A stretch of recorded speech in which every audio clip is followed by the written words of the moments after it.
Hello everyone, मैं नीलम तिवारी आप सभी का मैग्नेट ब्रेन्स में बहुत बहुत स्वागत करती हूँ। मैग्नेट ब्रेन्स एक ऐसे चैनल है जहाँ पर आपको किंडरगार्टन से लेकर 12th क्लास तक के सारे वीडियोस बिल्कुल फ्री अवेलेबल करवाए जाते हैं। आप चाहे एनटीएससी, ओलंपियाड, जेई, नीट, आप जो भी तैयारी करना चाहते हैं आप हमारे चैनल पर बिल्कुल फ्री में कर सकते हैं। और ऐसा भी नहीं है कि स्टार्टिंग के 2 वीडियोज़ देखने के बाद में आपको कोई भी सब्सक्रिप्शन चार्ज देना हो, बिल्कुल नहीं। अच्छा, आज हम आपको क्या बताने वाले हैं कक्षा 8वीं संस्कृत में जो रैशनलाइज कंटेंट हुआ है।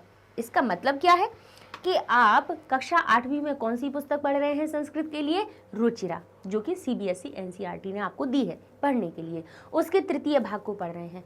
प्रथम भाग 6वीं में पढ़ते हैं, द्वितीय भाग हम 7वीं कक्षा में पढ़ते हैं और हम रुचिरा का ही तृतीय भाग 8वीं कक्षा में पढ़ते हैं, ठीक है ना।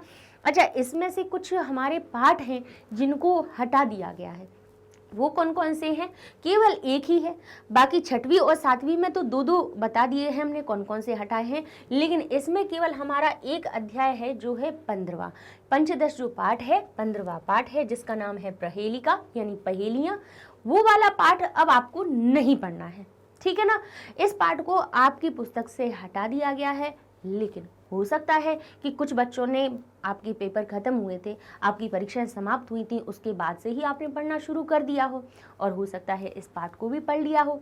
तो पढ़ लिया तो हमारा पढ़ा हुआ ज्ञान कोई बुरा नहीं होता है। हमें हर एक पाठ में जो व्याकरण की चीज़ें होती हैं हम हमेशा बताते ही हैं। साथ में आपको जैसा कि पता होगा, आप पढ़ रहे होंगे निरंतर हमारे साथ में, तो आपको पता होगा कि केवल पाठ का हम अनुवाद कभी नहीं करवाते कि केवल हमने लाइन को पढ़ा और उसका अनुवाद बता दिया और आगे बढ़ गए। हम हमेशा उसमें छुपी हुई एक एक शब्द में कहाँ से वो शब्द आया, कैसे वो आपके सामने आया, क्या उसमें अर्थ क्यों बन रहा है, हर एक चीज़ को हम आपको बताते हैं, तभी उस अध्याय को पूरा करते हैं।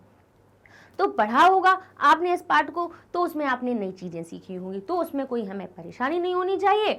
और अब देखिए, जो बच्चे अभी 8th क्लास में आए हैं उनके लिए भी हम आपको इसीलिए बताना चाहते हैं कि देखिए 1 से लेकर 14 तक के जितने भी पाठ हैं, ठीक है, हमारा प्रथम पाठ से लेकर चतुर्दश पाठ तक का पूरा सिलेबस हमने करवा दिया है, ठीक है। एनसीईआरटी में जो भी पाठ हैं उनके ट्रांसलेशन हो, उनके अनुवाद हो, उनमें जुड़े हुए प्रश्न उत्तर हो, कैसे पूछे जाते हैं, ये सारी चीज़ें हम बना चुके हैं। तो आप अपनी पढ़ाई को अभी से शुरू कर सकते हैं। 15वें पाठ को नहीं पढ़ना है हमें। अच्छा, और पढ़ लें तो उसमें कोई अच्छी बात है, वो तो पहेलियाँ हैं, अच्छा भी कुछ सीखने को ही मिलता है, कोई दिक्कत नहीं है, ठीक है।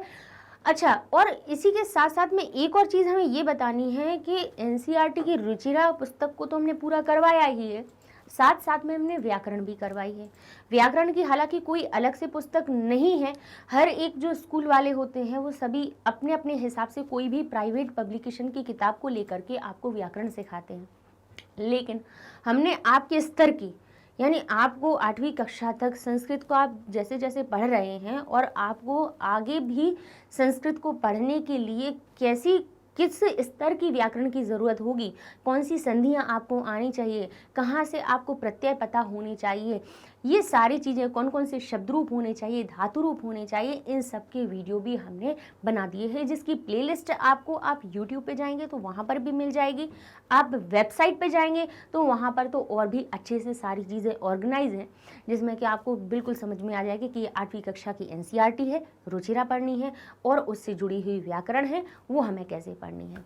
तो सारी चीज़ें अवेलेबल हैं आपके लिए और वो भी बिल्कुल फ्री में। तो पढ़ाई को शुरू करते जाइए मैग्नेट ब्रेन्स चैनल के साथ में। साथ साथ में लाइक कीजिए, शेयर कीजिए, सब्सक्राइब कीजिए। शेयर इसलिए बोलते हैं कि जिससे केवल आपका ही नहीं और भी आपके साथ वाले जो पढ़ने वाले बच्चे हैं उनका भी थोड़ा सा बेनिफिट हो।